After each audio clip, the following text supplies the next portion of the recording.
جبر لاپتمان شول منی بمی پختونیا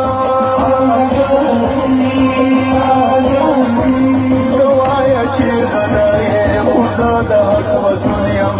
جبر لاپتمان شول منی بمی پختونیا دنو ندید رسیگی یا سنگ عذابی دا وحشت دلا وریگی یا سنگ عذابی دا وانار مقتل کیگی یا سنگ عذابی دا زور دے ماتیگی یا سنگ عذابی دا